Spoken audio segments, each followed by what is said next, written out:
Hola, en este vídeo vamos a hablar de tecnología de corte y discos de sierra.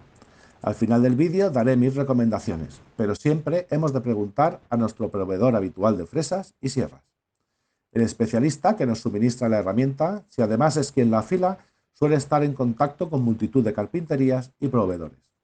Él será quien mejor nos pueda recomendar la herramienta más adecuada al trabajo que debemos realizar. En este libro, Tecnología de la Madera, de Santiago Vignote Peña y Francisco Javier Jiménez Peris, el capítulo 4 está dedicado a la tecnología de corte de la madera. En esta imagen vemos los diferentes elementos que influyen en la forma del diente. Tenemos el ángulo de corte, el ángulo del diente y el ángulo libre. Vamos a ver para qué sirve cada uno. El ángulo del corte está directamente relacionado con la facilidad de corte de la herramienta. Cuanto mayor sea este ángulo, menos fuerza se necesita para realizar el corte. El ángulo de la herramienta está directamente relacionado con la resistencia de la herramienta. Cuanto mayor sea este ángulo, más tardará en desafilarse y es más difícil que se rompa. El ángulo libre o de desahogo es más necesario en la madera que en otros materiales, ya que al realizar el corte en madera, esta, además de cortarse, se comprime y presiona ligeramente la parte posterior del diente o lomo, generando fricción y por tanto calor. Por tanto, cuanto mayor sea este ángulo, menos roce producirá la madera en la parte posterior del diente.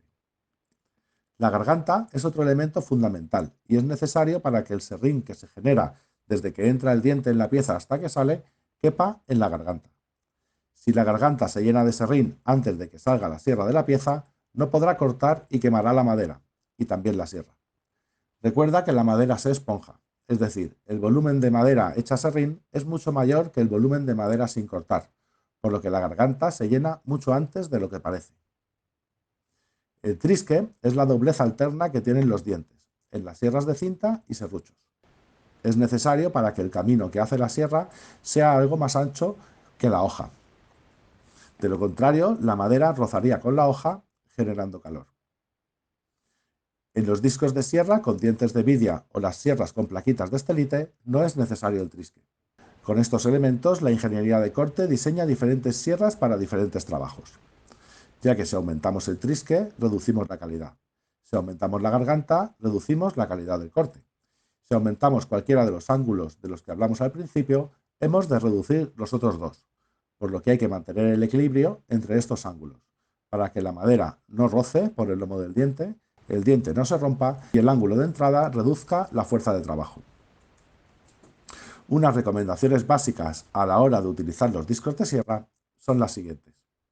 Según el espesor de la madera que vamos a cortar, la cantidad adecuada de dientes de nuestro disco será aquella en la que queden 3 dientes dentro del material. La altura a la que debemos subir el disco por encima de la pieza de madera es aquella en la que el primero de los dientes incide sobre la pieza a 45 grados. Estas dos recomendaciones solo son recomendaciones.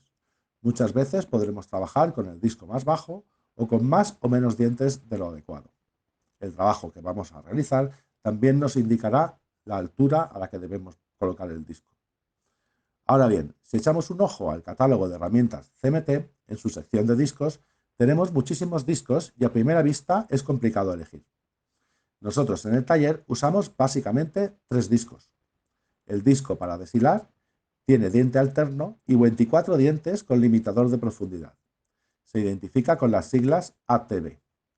Tiene, como se observa, una gran garganta. Deshilar es cortar a favor de beta, madera maciza. El disco para melamina lo utilizamos para cortar tablero de fibras o partículas. Tiene 96 dientes en trapecio plano. Este del ejemplo es de corte positivo, pero si queremos un trabajo realmente fino en melamina, sin necesidad de utilizar incisor, es mejor un disco de trapecio plano y corte negativo. Se identifica por las siglas TCG. Para cortes transversales en madera maciza y para realizar todo tipo de cortes en tablero o madera, utilizaremos el disco de diente alterno de 48 dientes. Es el tipo de disco que suelen traer las ingletadoras. Los famosos discos de diamante, si bien tienen una duración de filo extraordinaria, no dejan la misma calidad de acabado que los discos de trapecio plano y corte negativo en tableros melamínicos.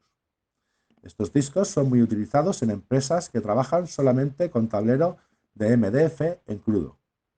El tablero MDF es muy abrasivo y desgasta los dientes con mucha rapidez. En estos casos, en los que la calidad del corte es buena y es necesario aumentar el periodo de cambio entre disco y disco, es recomendable el uso de discos de diamante.